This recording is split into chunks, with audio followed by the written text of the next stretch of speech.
You're listening to Nice-ish, a podcast about reality TV and your opinions, with your hosts, Cindy and Grace. Hi, everyone, and welcome to episode 28 of Nice-ish. I'm here with my co-host, Grace. Hi, Grace. Hi. So we wanted to talk briefly about how this is going to work with adding Married to Medicine into the mix. Yeah. Because Married to Medicine is our favorite show on Bravo. Oh, yeah. We love it. And so the problem is that we record our podcast all throughout the week, but we want to include Potomac. Yeah, so it's a little bit tricky because we want to make sure that we include Married to Medicine in this because we like it so much. But it's hard because now it's on Sunday nights and Potomac is also Sunday.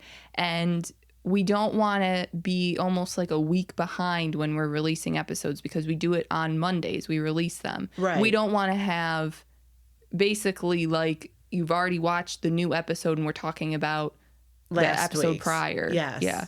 So we want to make sure that we're new and current.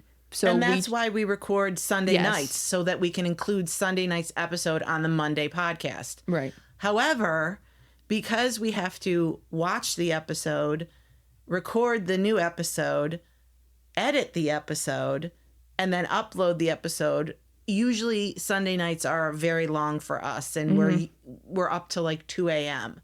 If we added Married to Medicine on the same podcast, we'd be up till who knows when. 4? Yeah, I know. It would be very difficult. And we're supposed to upload by 3. So it was very tight.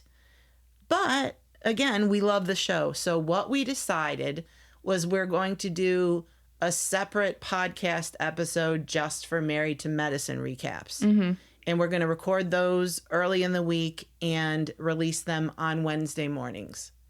So our regular Nice-ish podcast covering all the Housewives will be, as always, on Mondays. And then on Wednesday, we'll be Married to Medicine. We're not cutting it out.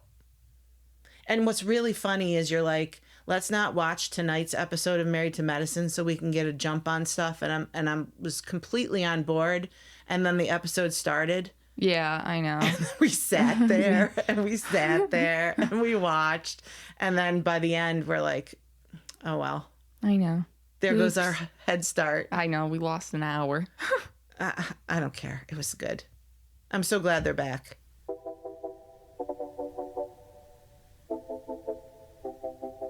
Real Housewives of Beverly Hills Season 14 premiered this week. I thought it was a great premiere. Did you? Yeah, I thought it was a really strong lead-in for the season. So we lost Crystal and Anne-Marie, and we gained Bosoma St. John as a housewife and Jennifer Tilly as a friend. And I mean, who isn't thrilled that Anne-Marie is gone? She was horrible, and her husband is, even worse. So good riddance. So we'll start with Dorit announcing her separation from PK, and Dorit confides in Erica, the woman who just completely basically outed her at BravoCon, who was going to be the one to get, right. separated next or divorced, was going to be them. But she decides to confide in her because her and Kyle have not spoken in months. Dorit and Kyle have not. Yes. So Erica was. Beggars can't be choosers. This is kind of all setting up clearly to be the season of Dorit versus Kyle. Yeah. 100%. It's definitely going to be a bit of a war. And I don't know that I'm picking sides. After I watched the episode, I got to say I'm leaning towards Dorit. Mm-hmm. Just based off of the very minimal bit of information we have. Right. My feelings would be really hurt. But yeah, I think it's going to be interesting. Who knows? I'll probably flip-flop a lot.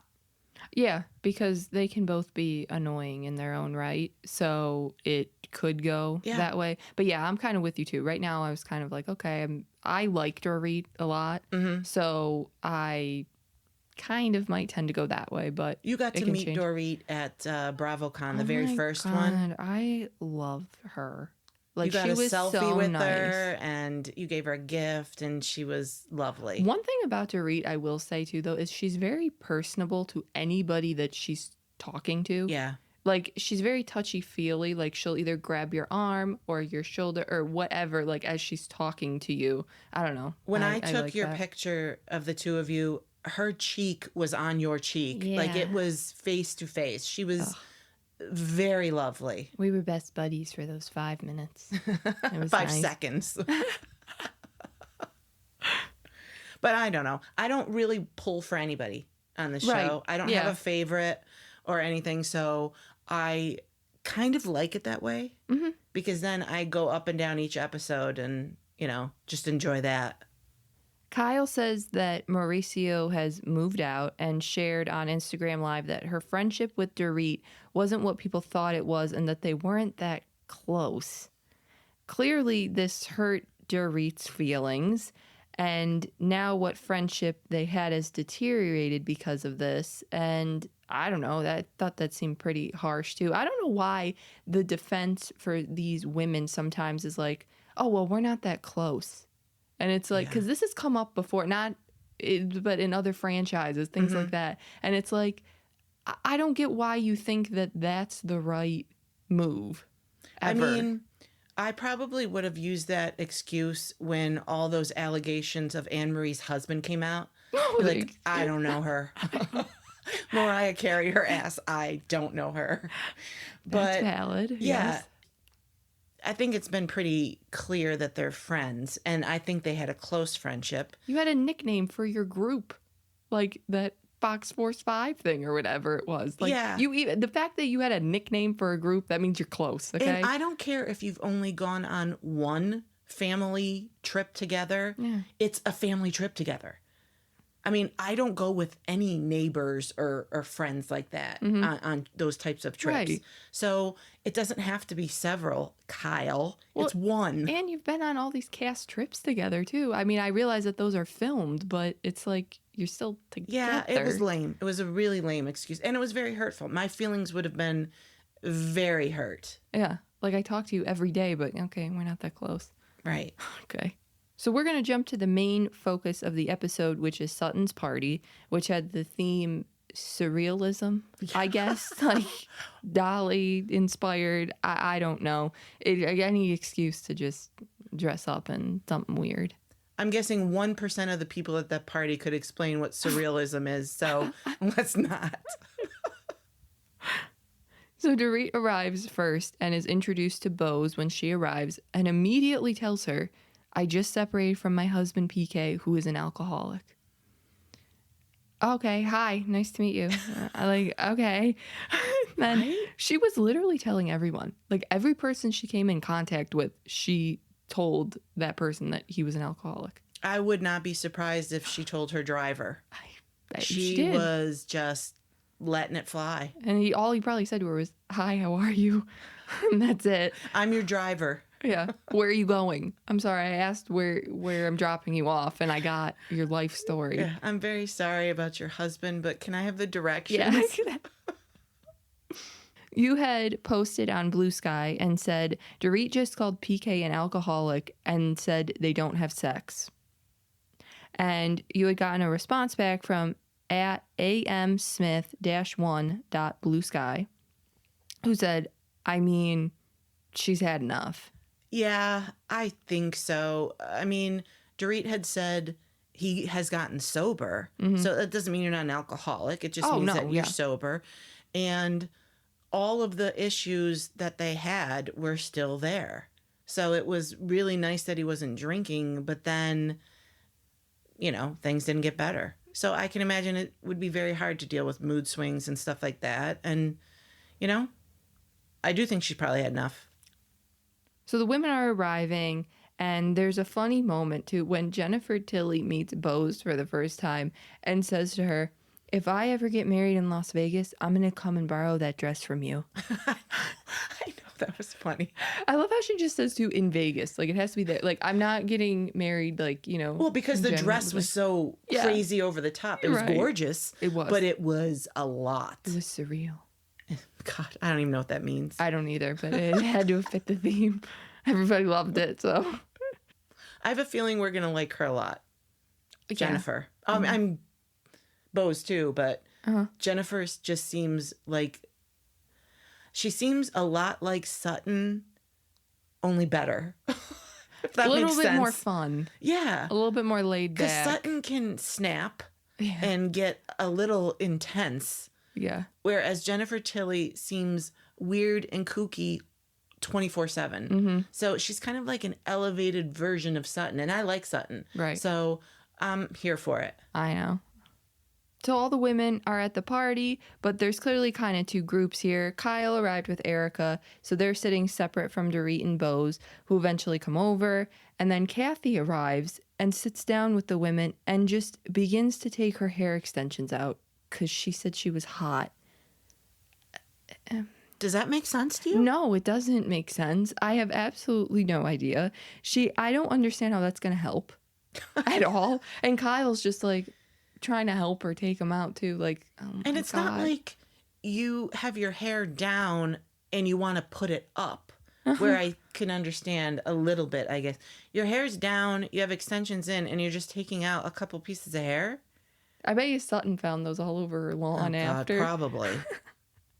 But Bose has a confessional and says, "We are at a ball, sister. What are you doing? Like, why would you? I would never like just take out hair She extensions." was horrified by it. She Yes. really was. Yes. Yeah, she just had a look on her face like, ugh. What is happening right now? Yeah, I don't blame her. I don't blame her either. She seems like she's going to be fun, though. Yeah. I'm excited to see more of her because I like that she's joined the show where she just wants to be on rather than needs the money. Yes. Because when we have people like that, then it's like, okay, well, now we're not really going to get your authentic self because we're going to get the Britneys from Salt Lake City who are, Desperate. desperate. No, Bose is literally a boss, which is, Yes. I think, what Kathy was trying to say and nobody understood. But this woman's resume is impressive. Mm-hmm. Like, Yes. she can handle herself. So I'm very excited to see what happens. Is it the fact that we're starting to understand Kathy Hilton like It's a scary. problem? Yeah, it's not good. She's not my favorite person, to be honest. So Kyle asks Dorit to have a conversation, and the two end up going to talk to the side. And Kyle starts out saying both are hurt, both have their own sides of the story. And she says, "I know you're angry with me over what I said on Instagram Live." And Dorit says, "That was the proverbial straw that broke the camel's back. I got tired of being thrown around, used when you want, thrown away. I have to reevaluate if we were even friends." Yeah, that was a lot. And actually, I don't think that was Dorit's reason. Didn't she say it was something she said on Watch What Happens Live? I think Dorit said, I made a comment that I felt like the closer Kyle got to Morgan, the further away she got from me, which I don't think is that bad. No, I don't think that's necessarily a bad comment or a not fair comment. No, I absolutely. guess. If that's how she feels, then you talk about it. But she said that's where she thinks it started, and then she just got the cold shoulder over and over and over. And so Kyle's like, it's the Instagram comment, and Dorit's like, no, way more, way more than that. Yeah, Dorit was ready to go. Oh, She was fired up. Yeah. I haven't seen her that like angry. Yeah. in She knocked a while. Kyle on her ass. I don't think Kyle was ready for the conversation, and Dorit was. Oh, she's in been her head. waiting. Yes. Yes, that's exactly it. She's gone over in her head probably 100 times what she was going to say when this happened, and she was ready. Yeah. So Kyle acts confused to all of this, saying she thinks Dorit is acting aggressive and she's trying to get to the other side to move on. And like we said, Dorit's having none of it. Also, I'm so glad that you want to just get to the other side of it right away. Like, you think that this is something that you can get done in like a 20-minute conversation, then there you go. Then you're not realizing how big of a problem you actually have. Even an evening. Yeah. She thinks that, okay, I'm going to walk away from this conversation feeling better and like we're on the road to recovery. And Dorit said that. Yeah. She said, this is going to take months and months if it happens at all. God, she was great. She was great in that conversation, like boom, she knew and had every point that she was going to make, and she made it. So she should walk away feeling good about that conversation. Yeah. Not necessarily good with Kyle, but good about how she laid it all out there. So yeah, Dorit's just incredibly fed up. She's pissed, and Kyle walks away, and we're just left with a cliffhanger here. And we know next week they show either an extended version of the fight, or we'll see Kyle walk back to talk to her, just based off of the first look we saw, or sneak peek. I saw a sneak peek, and it was way more about the fight. So I'm not quite sure if Kyle comes crawling back or what. Or if Dorit's like, I'm not done. Yeah, it probably is that. It's probably that they just cut it off and showed her walk out, but we see there's a lot more to that fight going on. I just kept thinking that's you and me as Sutton and Jennifer, like, ooh, a lot of finger pointing. Ooh, look at her pointing her nails at her. Yeah. Like, that would be us. We'd be doing commentary like we were watching football. Oh, I know. God, I would love to be able to like be in a setting like that. I don't want to be part of it, but I want to see everything of what's going on.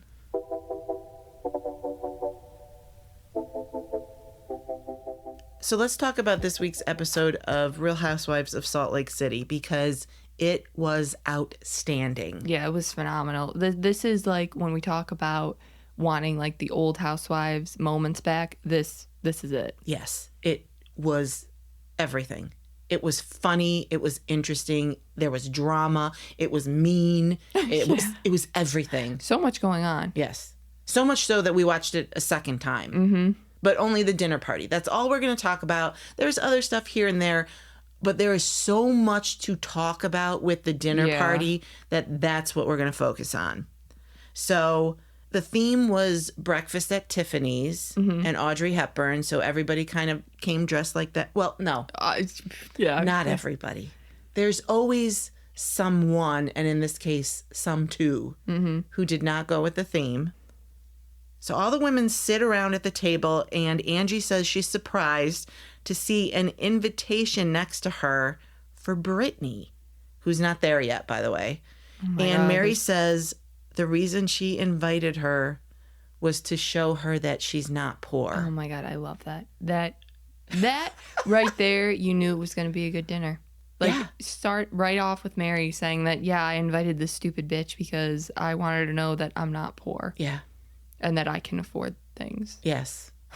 And she's not there yet, which I'm thinking, oh my God. If there's anything you can do to piss off Mary even more, it's be late. I know.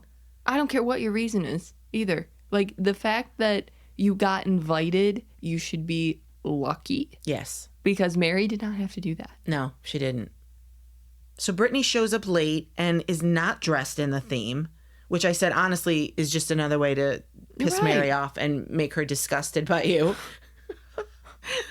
But Lisa also didn't dress according to the theme. Lisa's an idiot. We know that she doesn't follow the theme based off of, like, the drag show thing that they did last season. And she was like, she didn't want even her makeup done that way. Yeah. So I am not surprised with Lisa. She's a lost cause. She wore this turquoise jumpsuit that Mary had already worn on Watch What Happens Live. I mean, could you have even just worn black? Like, did you not look up the theme at all? I don't like that. It just shows that you're not a team player. Yeah, and that you're not fun. Yeah. Like, that you can't put something... It's not even like breakfast at Tiffany's is that weird of a theme. You're actually supposed to dress up very elegant and nice Well, we looking. know that Lisa likes to make everything about her. So being the only person there, or thinking she was going to be the only person, because we got Brittany. Oh, but thinking you're going to be the only person there, in your own outfit to stand out seems like something Lisa would do. But we have a post from @AldenDelina.BlueSky that reads, Brittany and Lisa fighting for worst dressed. Did nobody read the invite? No. Nobody read the invite. And I forgot who said it. It was either Angie or Bronwyn who said, did Brittany get a separate invite? Yeah. Like, did she get a different one? Mary's like, nope, sent her the same one. And Brittany, where did she say she came from? Something to do with her business, or I actually don't even know what she does. I don't know. Yeah. But she was clearly coming from work. You are lucky you're even there. So to not have an outfit in your car ready to change into. And then you're wondering why people don't invite you to shit. Exactly. I know why. So Mary gives a toast to friendship, and Heather thanks Mary for including everyone and immediately goes in on Bronwyn for not including everyone on the Palm Springs trip. Mm-hmm. And then before it really even gets started, Brittany jumps on the bandwagon and she starts yelling at everyone for not calling her or including her in anything and goes in on Angie. Now, this I didn't quite get.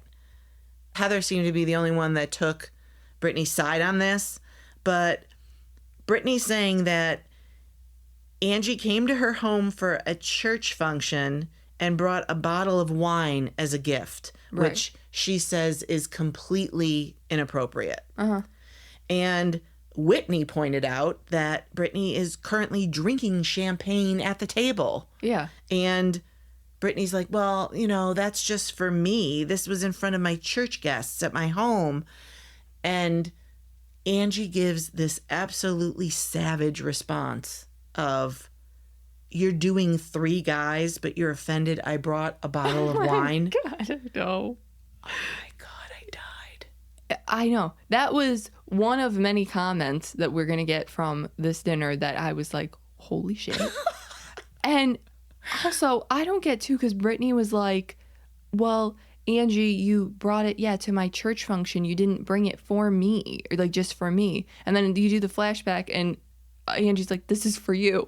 Like, this is for you. And what are you talking about? Just set it aside. Right. Yeah, that's all you have to do. Is set it aside. Or say to her, I love this, thank you. I can't bring it in front of my Mormon friends who don't drink, so I'm going to set this aside right now before we go in. But thank you for thinking of me. There you go. Wow, that was lovely. Did you just come up with that right now? I did, but she was a total bitch about it. I'm sorry. I know. I don't know what's with these women being these ungrateful shrews, but... No kidding. Brittany, you're worried about getting iced out of the group, and now you're going to bitch that this lady brought you wine. The one person that came to one of your stupid things. Right, exactly. God, I mean, should Angie know what is or isn't appropriate for Brittany when she drinks publicly? Well, it's like, I don't know where you are. Every single time that I've been around you, you've had a drink. Right. So I'm going to assume that that's fine. But even what you just said, though, too, that's fine, too. Right. Just say that. But my gosh, chick is weird. Yeah. God, she's really weird. And you know what's funny about this, too, is that I'm saying she's weird right now.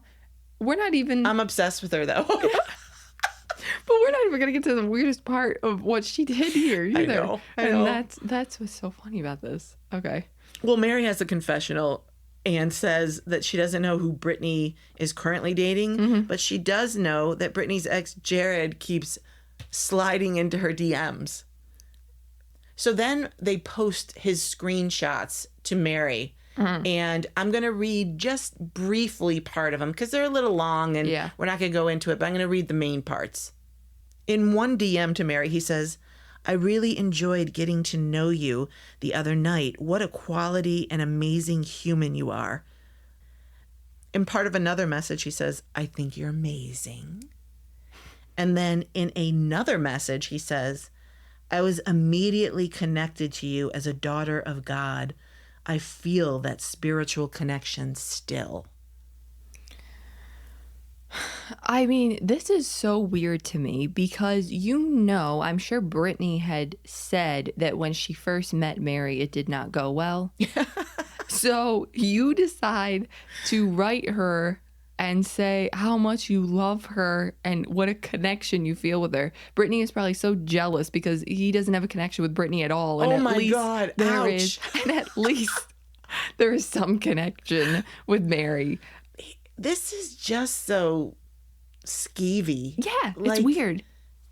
So I had posted his DMs on Blue Sky and asked for comments, and we got one from at pabo1.bluesky who said, he's so frigging gross. I bet he thought boning the friend of would get him a lot of screen time. when he realized that wasn't the case, he's trying to move on up. Dude, Mary is smarter than that. Oh my God. I love everything about this post. But she's right. Mary is smarter than this. Mary just, I don't even know if Mary responded in words ever. She didn't. It was just kind of emojis like a fire or a flame or whatever. Yeah. She just wasn't going to engage with him. Mm-hmm. And that's super smart on her part. But I really think they have a point. He probably is like, Brittany is going nowhere fast on this show, and I need to get seen. He looks like somebody who really wants the attention. Mm-hmm. I would agree with that. Definitely an attention seeker, which is weird though because Brittany's an attention seeker as well, but I think only she wants attention from Jared, and that's about it. But I don't really know. I just think what a move though. What a move to go around Brittany and go to Mary, the one person who at that time she had been fighting with and not okay with. That's why he's such a jerk. Oh my God. Why? It's so funny though. The two of them, oh my God. Well, what a train wreck. Well, joke's on him because Brittany will be back. And if she's not, I will be very disappointed because this dinner booked her ticket for another season. Yeah, it did not book her ticket for Palm Desert or Palm Springs, but it will for another season. So Brittany continues her rant about being excluded from Bronwyn's trip. And of all people, Lisa Barlow steps up and defends Bronwyn, saying that she would never have thought Brittany would want to go on the trip considering the trash talk she did about Bronwyn and Todd. And Brittany admits to saying she thought Bronwyn was a gold digger and that Bronwyn wasn't ever attracted to Todd. And she was pretty smug about it, too. Yeah. Lisa blew me away here, too, though. Because after the conversation where basically she called Bronwyn two-faced and couldn't admit that she wasn't, it was a real 180. I don't know if Lisa thought about it in her head and was like, okay, well, I still want to be friends with Bronwyn, so I'll throw her a bone here because it's just against Brittany and I don't care about Brittany. That's exactly what I think it was. Lisa's not willing to throw away her friendship with Heather because Heather's like on the show. She's not going anywhere. But she was willing to toss Brittany to the wolves because who knows what's going to happen with Brittany. So, you know what? I will sacrifice Brittany if it means keeping Bronwyn happy. Oh, my God. Yes, it's so manipulative, but it's hilarious, and I love it.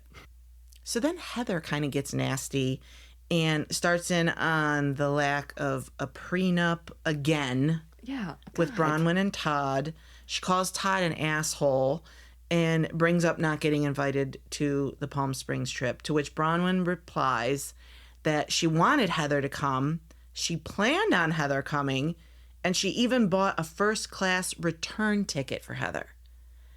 And you would think Heather would be like, oh, okay, well, let's talk about this, like, reasonably. Yeah.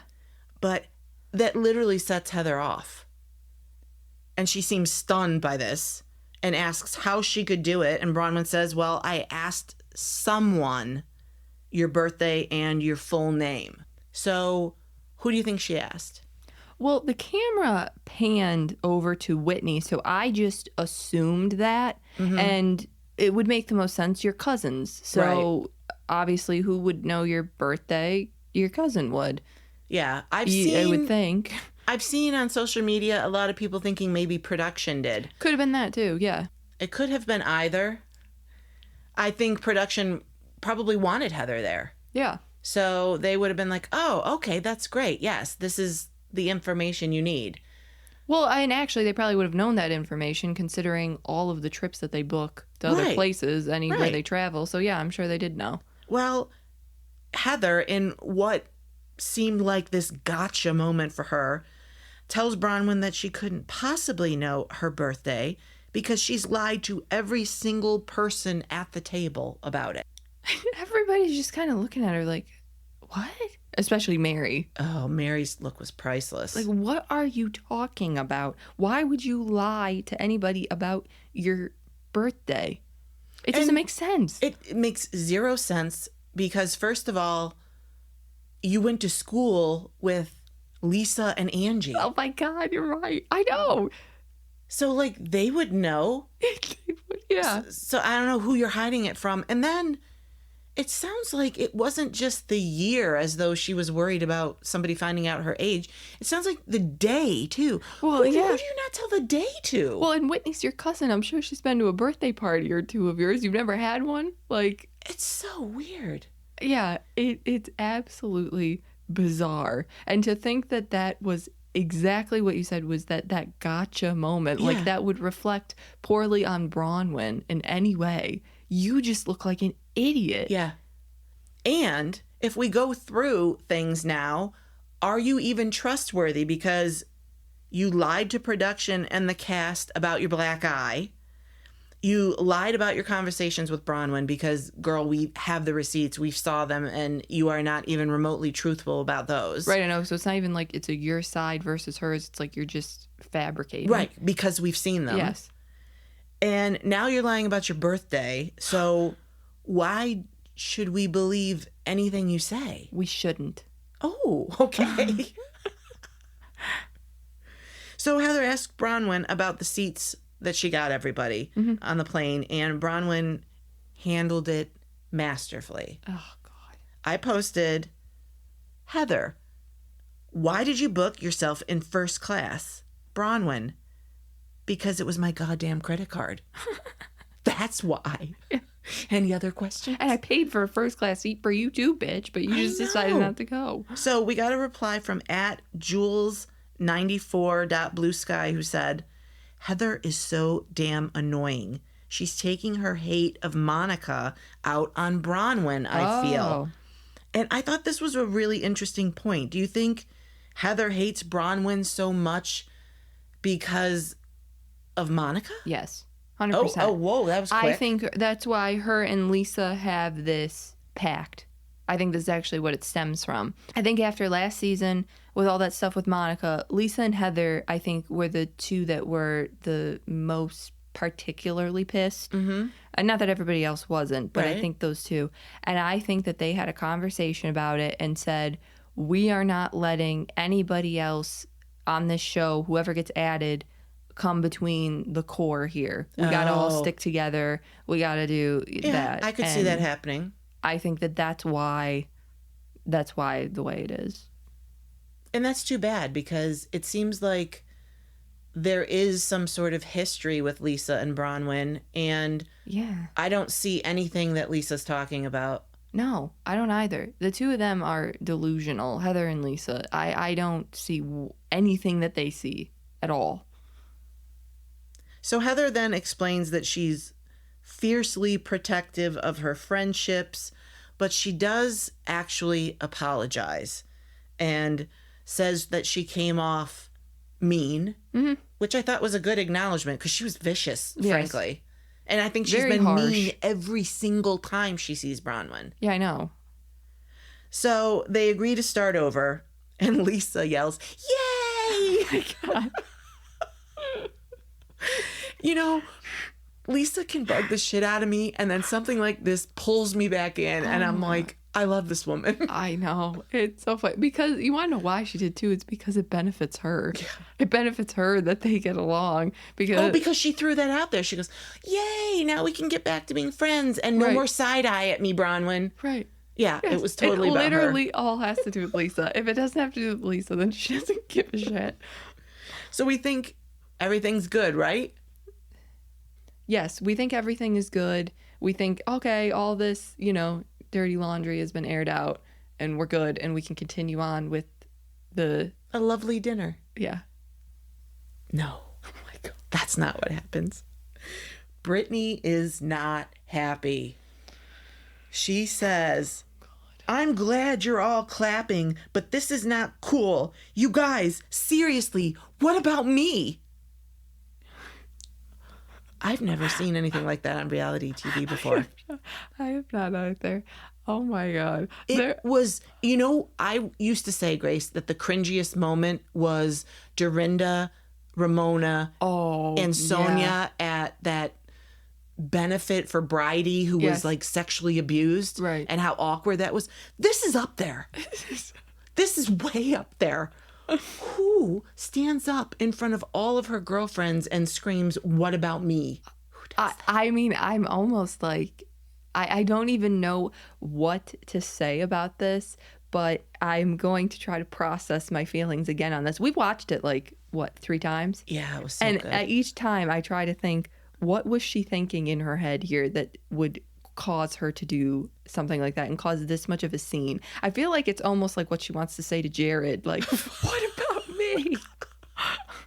She knows that ship sailed, so now she's feeling left out. Well, she says she wants this kumbaya moment, and yeah, they already had it without you, sweetie. Right. Like, and Lisa you're not says to her, Lisa literally says to her, "You can have one if you'd like to apologize to Bronwyn." Yeah. Another step up for Lisa and Bronwyn. I know. I'm sure Bronwyn was sitting there like, who is this? Right. Well, yeah, because then Heather threw her under the bus a little bit too after she called Todd an asshole, and then she was like, okay, nice, Lisa. Yeah. But then I think maybe that's also why Lisa decided to step it up a little bit here, you too. know what? Excellent point. Could have been that. There's always some sort of ulterior motive. Absolutely.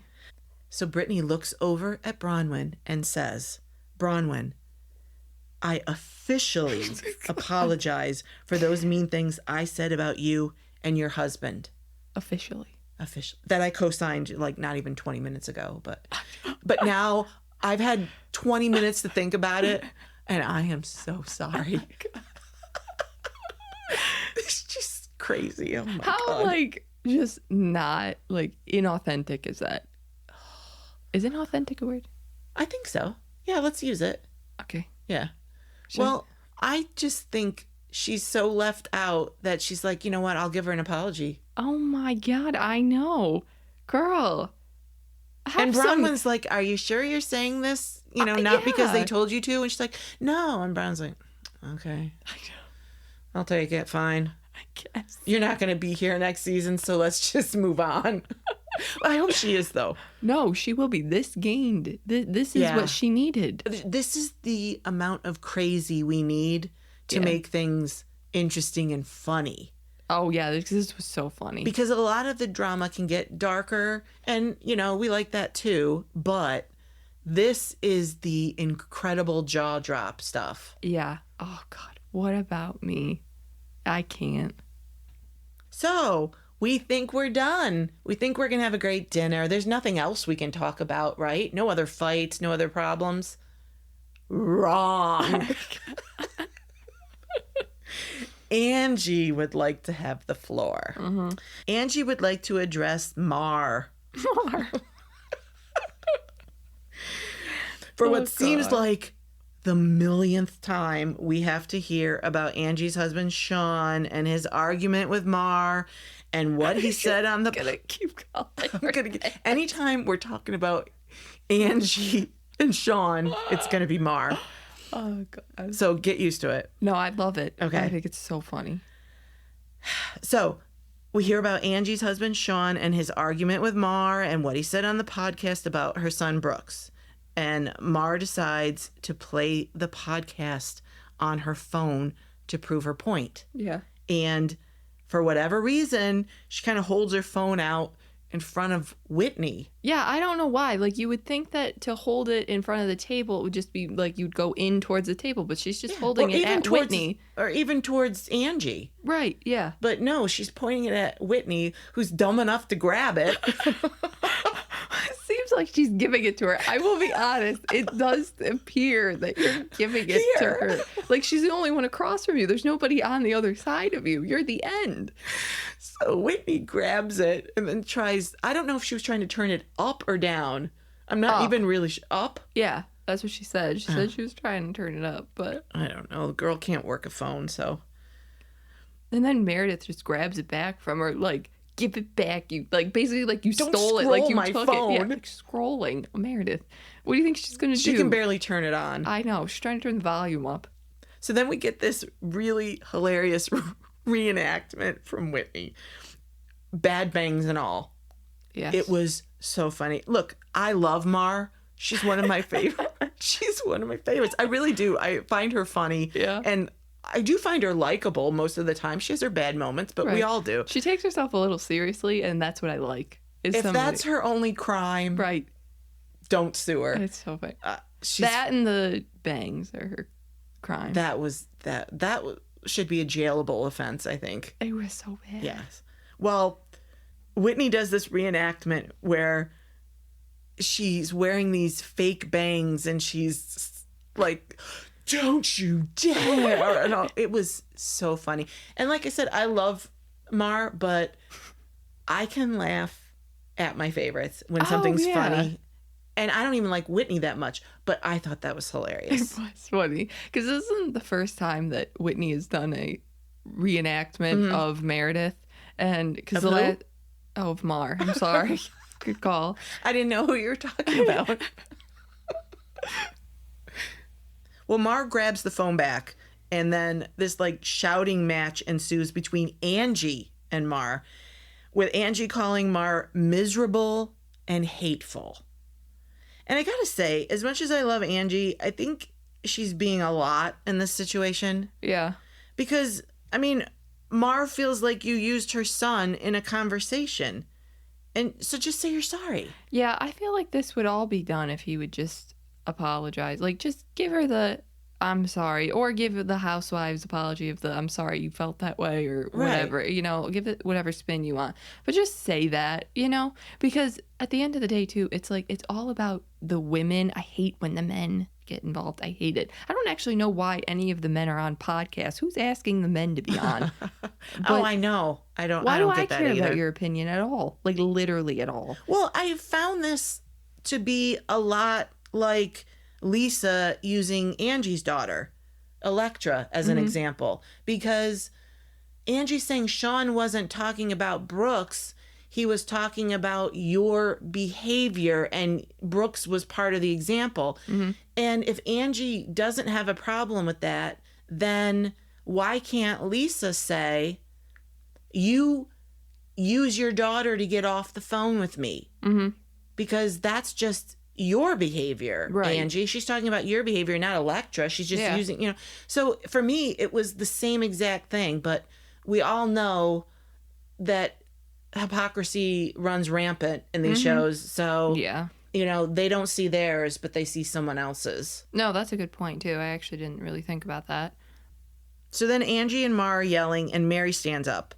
And she actually raises her voice to both of them. It's not just Mar she's telling to stop. I can't keep laughing. I can't recall like that.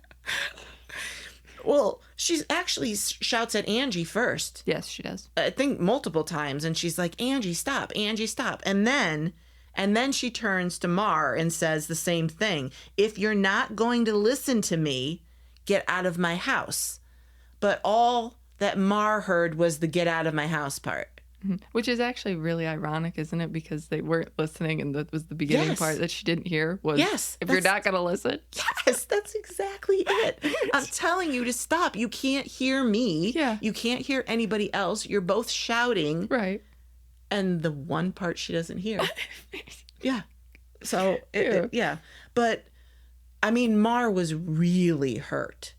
She was in tears and really broken up about it. Because I think that she thought that Mary was taking Angie's side or something, and basically like, then just get out of my house. Right. And I think Mary was trying to explain herself too. She's like, no, I didn't say to leave. I'm saying that if you can't listen, which you clearly can't, then maybe you do have to leave then. And I don't want you to leave. I don't want you to. She fought for her to stay. Yeah. But, you know, she was too emotional at that point, I think. Yeah. And so Mar gets up, puts on her coat, hugs Mary, and says she's leaving with tears in her eyes. Mm-hmm. And Mary's like, really, I'm telling you to stay. I want you to stay.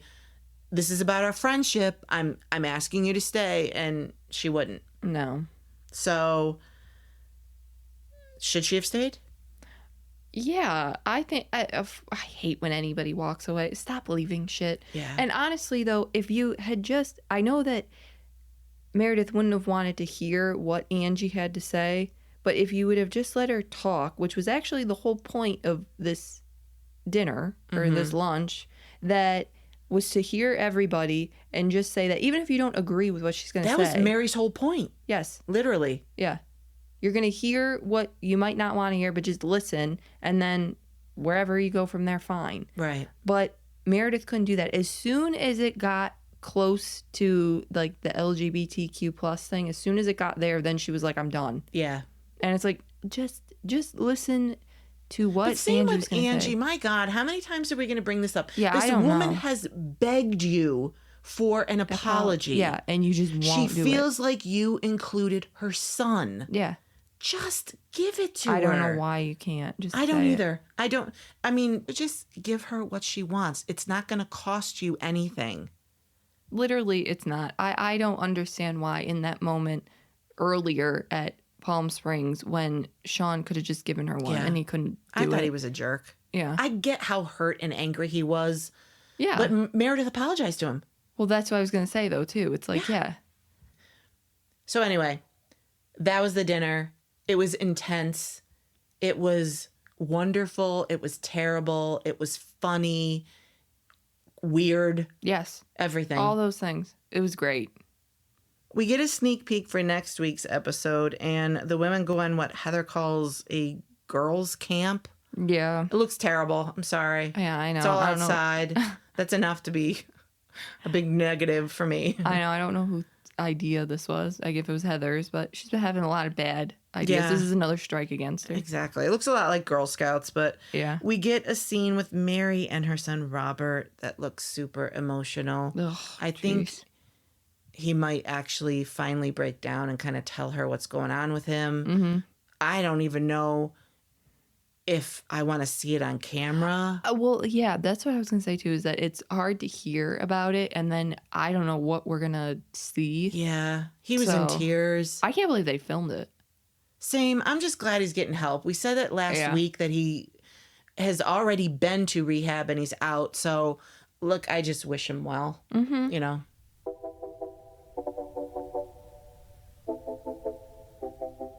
This week's episode of Orange County is part 3 of the reunion and the final episode of season 18.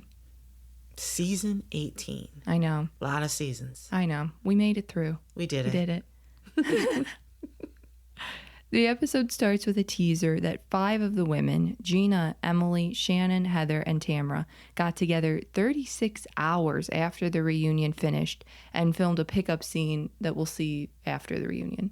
Yeah, it was killing me to know what was happening. Like, I know, I you didn't. film the scene, you show us that there's something there, and then we have to sit through part 3 of the reunion. And I didn't even know who they were necessarily referring to. Like, I didn't know it was Heather and Tamara that was going to tell Shannon anything. I didn't know who they were talking about.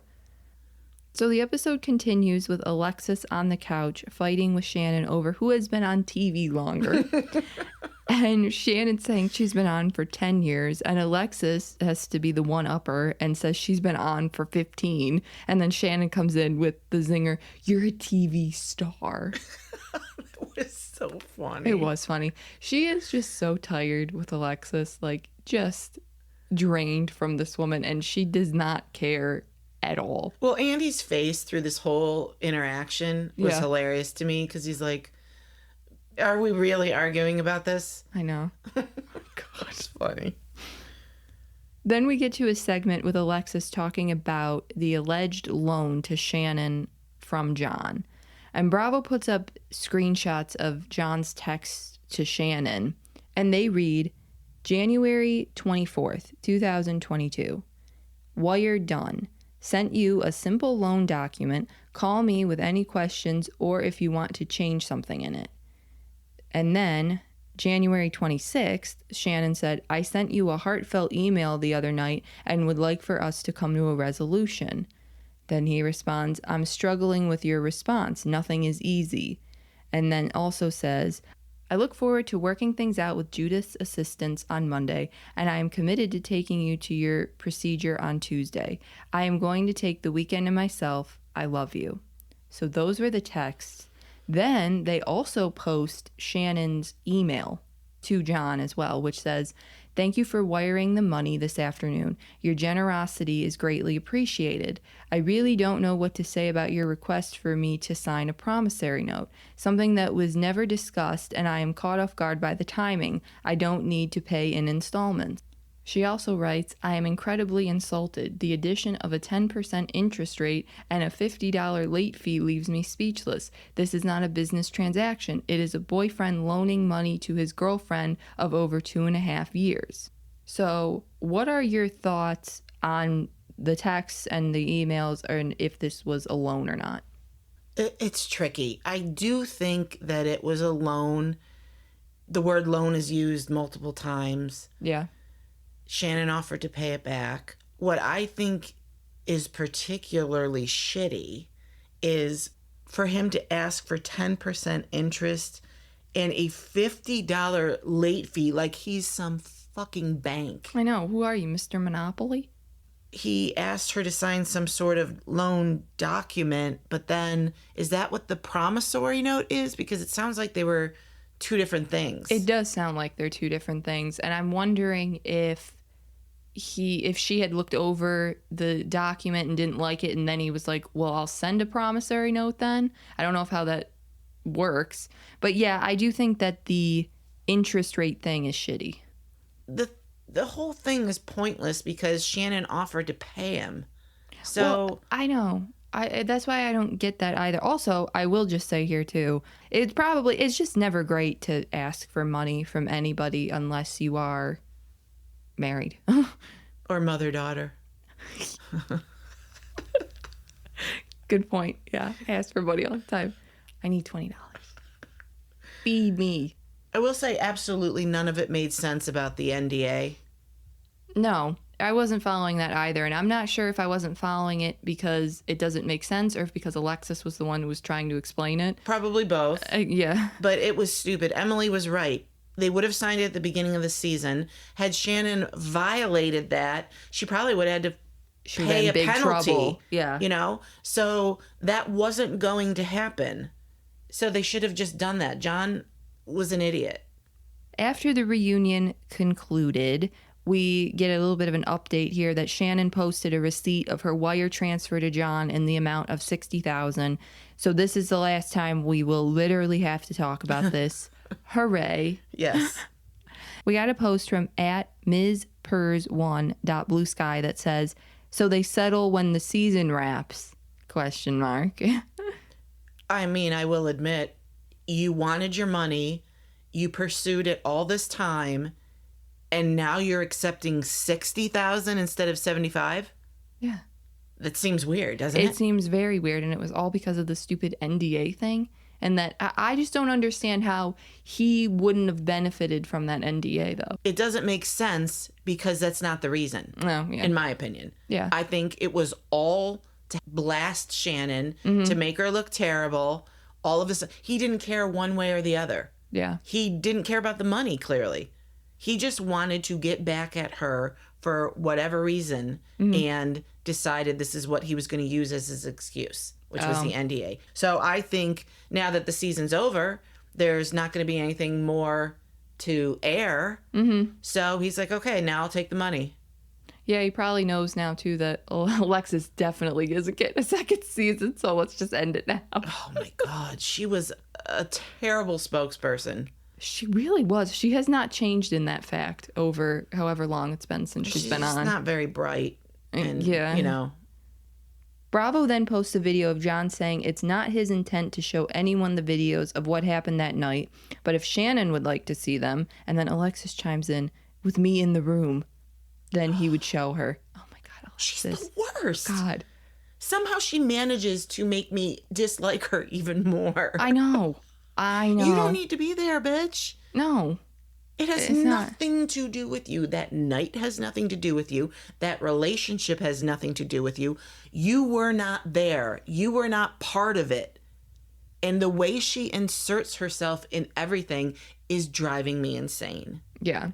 So we will talk about this again here too. We'll get back to it on whether we think Shannon should watch the videos or not. Okay. Based off of the pickup scene when we start talking about that, because we'll keep talking about the reunion though. The segment with Alexis ends, and when they resume filming, Emily says, "Every trash can needs a lid," and John Jansen found his. Oh my God, was so over and done with her. Fed up. Oh my gosh. Just like, I'm not, like I said, I think I said the last time, I'm not sure who was more annoyed by Alexis, Emily or Shannon. I know. Because Emily couldn't take it. Oh, she couldn't. This next part I thought was really funny too, because Heather poses the question to Jen and Katie, "What do you think about all this?" And they both answer that they think it's awful. But I love that Heather decided to just punt the ball over and put them on the spot. She was doing Andy's job, man. Yeah. Like, that is what, oh my God, it was so funny to me. Yeah. They didn't know what to say. No, you didn't, because they were sitting quiet there, and Heather's like, no. Emily's talking a lot here. Let's focus on you two. Let's get your opinion. It was so funny. So Emily poses the question to Jen, specifically, saying, "You say you don't subscribe to mean girl behavior, but you do. You're friends with," it doesn't call her Alexis, says this. Oh, God. And then says, "She is the ultimate mean girl." Do you think Emily's right? Do you think she has a point? Or are you like, no? I think she has a very valid point. And the point is not that Tamara can be bad or mean or whatever. Yeah. That point seemed to be escaping Jen. She's not saying that. She's saying, you're saying that you won't be friends with Tamara because she's mean and you don't subscribe to that, but you're friends with Alexis. So make it make sense. Yeah. And she really couldn't.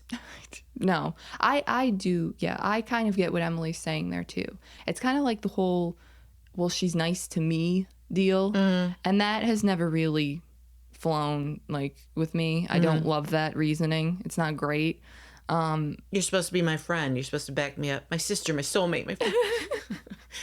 But yeah, so act like it. Right. And the fact that I don't think you're really going to ever see Alexis again, makes it even that much easier. Well, Jen threw out that she doesn't even know Alexis that well. Like, she just met her, as though that was a good point. And I'm thinking, no, you're making a good point for Emily. Right. You don't have to ride for this girl. You literally just met her. Yeah, it's not like, oh my God, I know that this is bad, and I'm really trying to tell her to do this because I've known her for 15 plus years. I really can't. As long as she's been on TV. As long as she's been. Exactly. But yeah, it should be very easy to dispose of her then and to not be friends or just not associate. And I'm not even saying that you have to be mean to her like Emily is. Just cut her off. Just exactly. Just, you don't have to be friends with her. But so Andy points out that Tamara was quietly supporting Shannon through the whole exchange with Alexis. And really, in an act that I don't think anybody saw coming, Shannon says that she'd like to give Tamara a hug and gets up. I don't know if this was genuine or not, but this is the stuff that Bravo looks for, especially at a reunion. It is to close things out. It's to close out a season. Yes. And I know that Jen doesn't buy it. I don't know how I feel about it even, really. But housewives have to move forward or they get fired. If you're stuck in the same place for too many seasons, you're going to get the boot at some point. But I also realized too that this isn't a regular everyday life thing where you can just cut somebody out. This show doesn't work that way. You have to be with people you don't want to be with. If it were real life, you weren't filming, you'd be like, this person's hurt me too many times, I'm done. Which actually kind of happened. Shannon did cut her off when she wasn't filming the one time. Yeah, but then she came back to the show. Right. So you don't have a choice. You have to move on. And nobody has done this better than the women from RHONY, the OG women. We've talked about it many times. They can get called every name in the book and then move on. I know. And that's what had to happen here. Now, part of me also thinks Shannon's got to do what's best for Shannon and for her well-being and her mental health. And that would mean getting along with Tamara. They're on a show together. This was brutal for her. Yeah. And so if that means making up with her, whether it's genuine or not, I'm for it. I'm for it too. I think with Tamara that people also have to remember is I've seen a lot of comments that are like, well, it's because she got a lot of backlash, so that's why she's more open to Shannon and things like that. And my point to that would be, you get backlash because you did something wrong, and people are mad at you. And when you take that in, I'm okay with that. I'm okay with her admitting that I'm wrong, because I don't want her to double down on that. Right. The point is to change your behavior. Yeah. So if the person is changing their behavior because of the backlash and what you're saying, that's a positive. Right. So instead of being like, let's call it fake, let's call it whatever, it's like, listen, these women have made up with each other and fought millions and millions of times, all of them. So I don't necessarily think it's fake in the moment. It's just however long it lasts. Now, I can also see Jen's point. I get why she's fed up, and I get how she's like, it's not going to be genuine. It's not this. The show isn't really all that genuine that much. I mean, these relationships with these women can be very, very surface. And you can't really get deep. I mean, we see relationships break up, like 10-year-long friendships go to shit over one season. So I just think it's best that Tamara and Shannon are good. I think people who are fans of Shannon should be happy that they're good. I don't want to see her get, clocked over the head a million times next season either about this. Right. So after the reunion concludes, Bravo picks up cameras and films a segment where the 5 women meet at Emily's house to discuss something Tamara and Heather were told by John Jansen when they went out to dinner after the finale filming. Right. This is not after the reunion filmed. Yes. It's after they finished filming the season finale. And apparently Emily was supposed to be there too, but she was too drunk to go. That was funny. So Heather says that somehow the night of the accident comes up and John said, "Oh, I heard the crash." And they are all in shock. And Tamara says that John was going to check on her, but his daughter stopped him and said, "This isn't good. You guys are fighting. I'll go look." And when she went around the corner, Shannon was already pulling away. This is huge, I think, because this was a focal point of the season. Yeah. And this was all that Jeff Lewis stuff, too. It was Jeff bringing up, did he hear the crash? Do you think he heard the crash? And then Shannon subsequently bringing it up to Heather and saying, I don't know if he heard. I'll never know. So the fact that he felt comfortable enough to reveal that. I know. I can't believe that. I wonder if he revealed it or if Alexis started in on it and then he's like, gee, thanks. Now I got to tell them. Well, we can't blame her for everything. Can't we, though? I don't know. So you had posted on Blue Sky, "I don't even know what to say. John Jansen heard the crash. What a piece of shit to not even check on her." And you had gotten a response back from @sinmdmi.bluesky, who said, "My biggest takeaways. 1, John Jansen is a total piece of shit. What man/father lets his daughter go out and check on an accident? What if Shannon had been critically injured? 2, Jen is such a keeper because she's not buying Tamara's BS. And 3, Gina came through and did what a friend should do. She has evolved and grown." So what do you think about those 3 points there? Point 1, he is a total piece of shit. Yeah. Those were my exact words. I think you were in a relationship with this woman for 4 to 5 years. You hear a crash from inside your home and you don't go out and check on her. I know they just had a fight and we hear a little bit more about that fight. Yeah. But there's got to be some part of you that has some compassion and thinks, what if she's hurt? Again, what if she's critically hurt? Yeah. What if she's unconscious? For you to let your kid go out, I know. I don't care how old she is. Yeah. She's an adult kid. But Right. And you not go, I thought was awful. I would agree. I think that's crap too. I do agree with the point that Gina did come through for Shannon a lot this season, and she didn't have to either. And so I enjoyed Gina this season. And we talked a little bit about Jen and not believing Tamara. Yeah. We get why. I totally get it. I see her point of view. She's only in her 2nd season. She's going to learn Yes. if she wants to stick around. And she's definitely a fan favorite, so she will. But she's going to have to roll with things and forget things and forgive and all that kind of stuff because you're not going to last as a housewife if you don't. John also told Heather and Tamara that there was an altercation between the two of them and that Shannon hit him. And Shannon starts crying now, saying that she doesn't remember everything that happened, and what if it's true, and that, you know, she might have done some horrible things. And this is where Gina really steps up as a friend and gives her the encouragement that she needs. And she tells Shannon, since that night, you've changed your relationship with alcohol, and if you did those things, you're going to accept responsibility for it, the same way you accepted responsibility for the accident. I was really impressed with Gina. I was too. Shannon needed somebody to look her in the eye, kind of like grab you by your, you know, collar and be like, you can do this. You have changed. You're not the same person you were that night. You can do this. And I'm in your corner, and we're all in your corner. And I thought that was a really turning point. I did too, because I will be honest, I have not felt very much like ownership or accountability had been taken a lot by Shannon. It seemed like they were giving her a lot of grace, just because I think of Alexis too, because she, my God, is so annoying. And Tamara. Yes, and Tamara. Yes. And so I felt like they were kind of pushing her farther along than she really maybe was. But this was the first time that I actually felt like, okay, Shannon gets it. Shannon accepts responsibility and all that. I felt like this was a definite needed scene. And I thought Gina did what Tamara should have done, which is, listen, you have to accept responsibility for what you did. I can't just be like, well, it was stupid or it was this, because that does nothing for the person. Right. So you have to be like, what if you did? You might have done something stupid.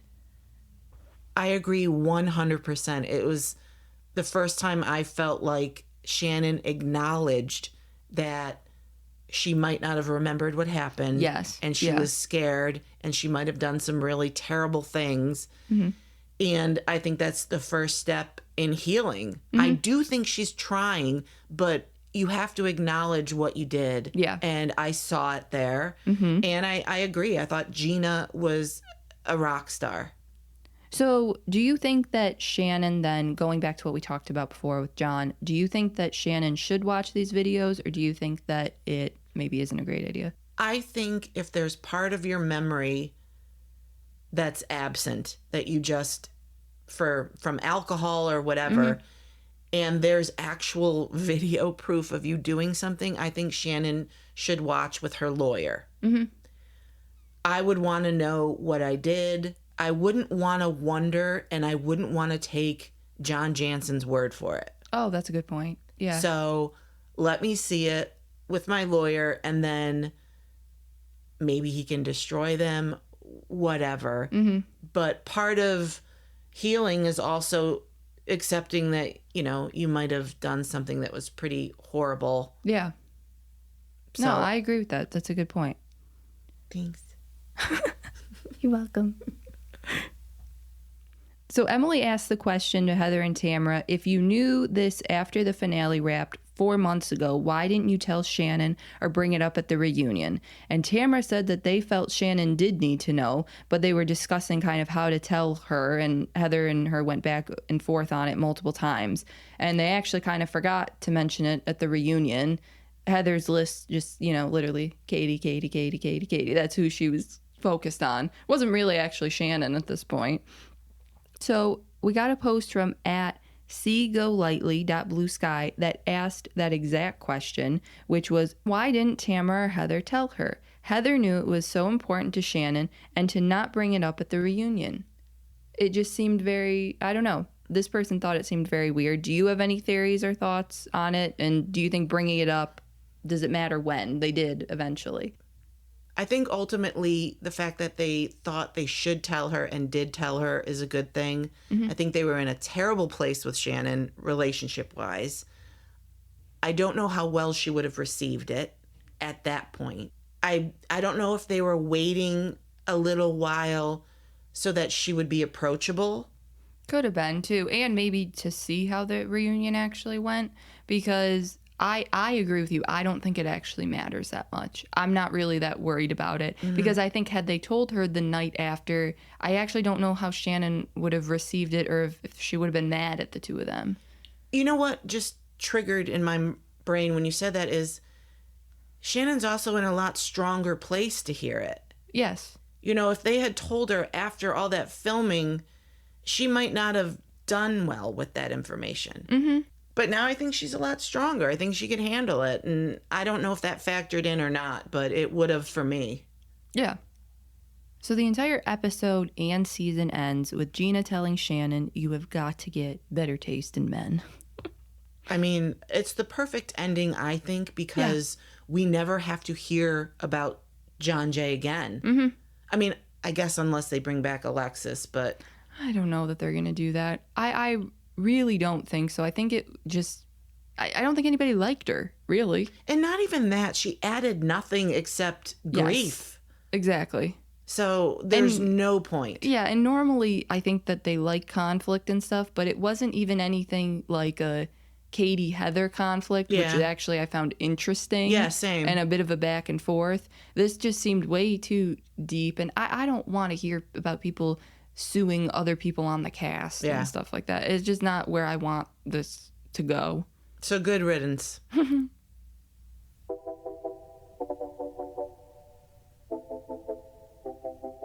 Let's talk about this week's episode of Real Housewives of Potomac. It was another good episode. Not a whole lot going on, but all still interesting. Yeah. If that makes sense. Yeah. You know, nothing dramatic, but good. Mm-hmm. So it starts off with Giselle and Ashley hosting a GNA event. And it's a decent-sized crowd. They actually had a lot of people there. They did. Yeah. I don't know if it's because they know the women who are on Real Housewives, like people in the area, and they're like, we're hoping to be on Yeah, TV, absolutely. but I would go. Yeah. If I thought there was a chance I'd be filmed. I wouldn't love doing yoga being filmed, but... Right. So they were doing yoga, and they had a special surprise. Giselle gets on stage and says she would like to invite Ashley up. And she sings her new song, Healing and Thriving. Healing and Thriving. I think you said Hilling and Thriving. I did. Okay. Because that's how Whitney would say it. Oof. It was rough. My favorite part of this entire scene was Stacy and her confessional. And I think she was trying to be sweet. I don't know, but like, wow, it takes a lot of confidence, you know. She was a silent assassin. Yeah.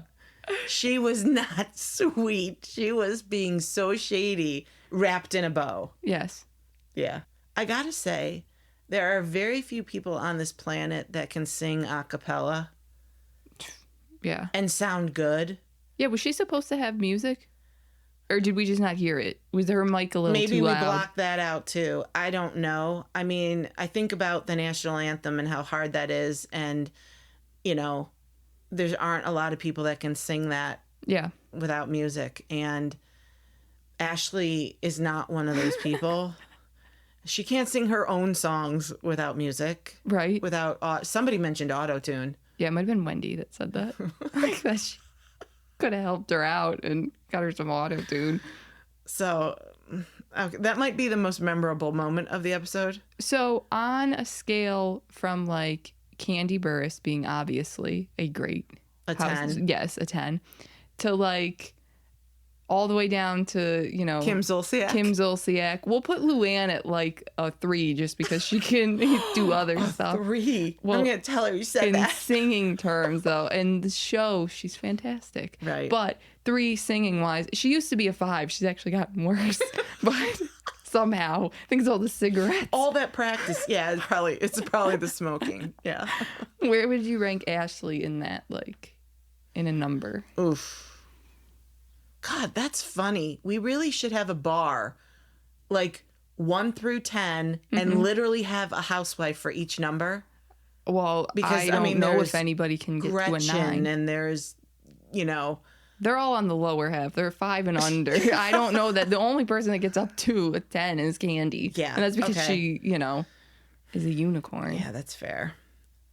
I would probably put Ashley at a 2 because she can sometimes hit notes and most times not. So it was rough. Yeah. It's a lot of heavy breathing. She was trying to run around. Nobody can run around. That's what I mean. Insane. You had no music and you're walking and running. Yeah. Girl, you can't do that. No. That's why people lip sync. That is true, yes. If you It's have because they want to choreography, dance. Yeah. Yes. So, no, I'd rather hear her lip sync, honestly. So then we jump to a scene where Karen is preparing to go to court. And you pointed out that production filmed this deer in her yard, which... Or I don't even know if it was her yard, but it was like a stock footage type thing of a deer. And I'm just like, I feel like this is going to pop up every so often. That is so shady. And why is it shady? Because at the beginning of the season, they literally, when they were doing their reenactment of Karen's DUI, they had a deer in the road. We like to refer it as the phantom deer. Right, that is correct. And so the phantom deer was back. Yeah. The day of her court hearing. Oh my God. That was totally shady. Oh, it was totally on purpose. Absolutely. Yes. So Karen goes to court and we find out that after all that waiting, it was postponed until September. That sucks. And I think this is around May, June, where they're filming right now. Yeah. So she had to go through all of the waiting and all of that stuff just to get to court and have them say, we're not dealing with this right now. I'm just shocked that they do that and don't tell the lawyers, like, just ahead of time, like, hey, don't bother. We're postponing this. We're whatever. So, you know. How do you not know until you get there? I mean, that's not a spur of the moment thing. I know. It just seems like a waste of everybody's time. Very and disorganized. resources, honestly. Yes. But And then you just have to keep paying your attorney. yeah. I went to court. I didn't do anything. $400. Mm-hmm. Then we jump to Wendy's white party to celebrate her birthday. Again. On Ashley's actual birthday. Oh, my God. That's the best part of it. Well, how at this point do you've been on a show for however long, how do you not know or kind of have an idea of when people's birthdays are? Well, you know? Can I just say that we looked it up? Yes, we did. Because I had said something like, oh, wow, Wendy gets the whole month of May. And you had said, no, Ashley mentioned her birthday was June 8th. Yeah. And so I Googled both. Wendy's birthday is May 21st. Yeah.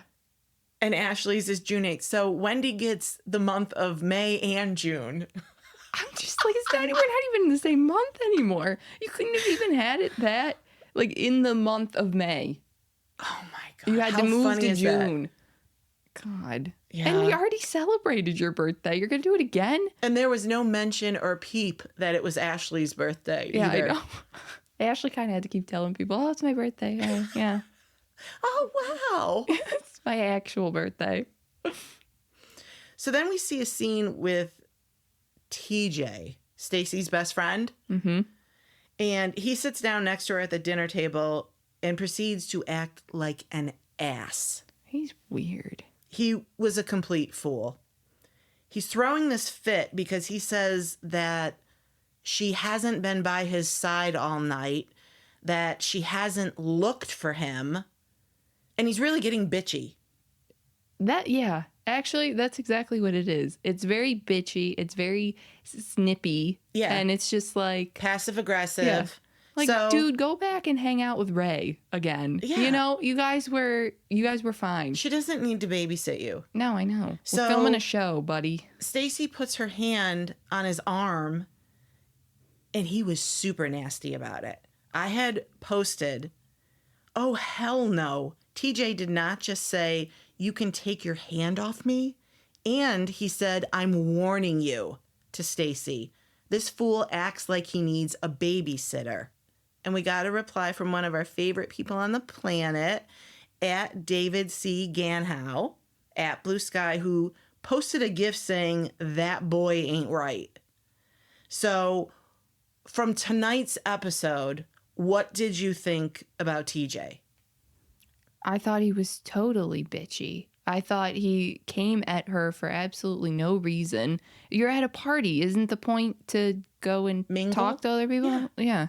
And also, I thought it was weird that, because you had mentioned the I'm warning you part, we only saw that as like leading up to a commercial break. Yeah. And then we came back and then they never put that back in. No, I was getting ready to make a post and I included that. And I thought, well, I should wait until they actually show that part. And then they never did, which I hate when they do. Yeah, I don't get it. Why did you add it in as that we're going to see that and then we don't?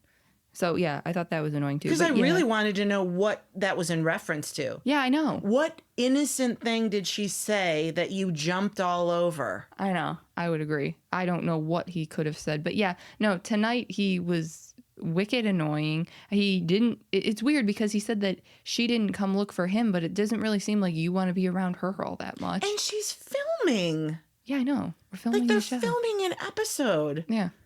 So she's not just there to be at a party. She's there to film with the women, and you're not part of it, dude. Right. And they have to do group scenes and stuff. We'll see one later, too. Ugh, and it's I hate this guy. Yeah, I hate him, too. Are they not together anymore? Or do we not know? Are they? Well, they were together on Watch What Happens Live. That was like 3 weeks ago, 2 weeks ago. So yeah, it wasn't that long ago. So the episode ends with all the women talking and asking Mia about an Instagram post of hers. She had previously said that Gordon and Ink weren't getting along, but in the post, they were sitting beside each other at the pool having drinks. And so all the women were really confused, and they say to Mia, you know, what's going on? You said they weren't getting along. And Mia says, quote, the fathers of my children can get along. And Giselle's like, fathers? And a couple of the other women, fathers. And I thought, what are you doing? I don't know. Did you see the look on her face? Yeah, it was kind of like a, I know what I said. Yeah, very calculated. Yeah. Like I let that bomb drop because I want to see what kind of reaction I'm going to get. She's that type of person.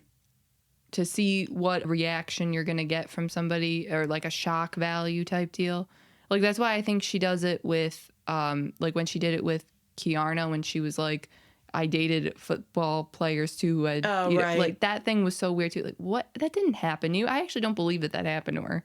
But I don't know. She just says things like that. And what I kind of hate about it too is I know that Gordon, it would be tough to deal with. Mm-hmm. I understand that he would be. But also, this guy has been diagnosed with a mental illness. Mm-hmm. And it just feels like things like this you're poking at him with. And it just seems... And you're using your kid. Yeah. Like, I have said before that Mia was kind of, I felt, the future of the franchise. Mm-hmm. And I really liked her. She's my type of messy. I think she's funny and snarky. And when she goes low, she kind of does it with a little bit of humor. Yeah. So I find her funny. However, this whole season, I'm really doing a 180 on her, and I hate that because I want to really like her. But the kids stuff and the paternity stuff is just like too low for me. Well, and do you think that makes you look good too? That's what I don't get. Like, are you trying to say in the process of you saying that Gordon's crap? Well, I kind of think you're crap too. Yeah. So it's not really playing how you think that this is going to go. Well, we get a sneak peek that it really doesn't show too much. Mia says she has a problem with Giselle, so I'm guessing it's from a comment Giselle made regarding Gordon Inc. and that whole situation, because Jacqueline chimes in saying, well, Giselle's jealous because she doesn't have any man and you have 3 or 4. So it clearly has to do with that whole conversation that we don't see yet. Yeah. 3 or 4, though. I know, right? I thought we were just talking about 2. Where did the other 1 to 2 people come in? Is this when the NFL thing happened that we don't know about? I know. I don't get it either. But it's just dumb. Yeah, I know. It's stupid. So that's about it. It was a good episode. Stuff to talk about, but not anything earth-shattering. Right, kind of just kept the season moving along, you know. Agreed.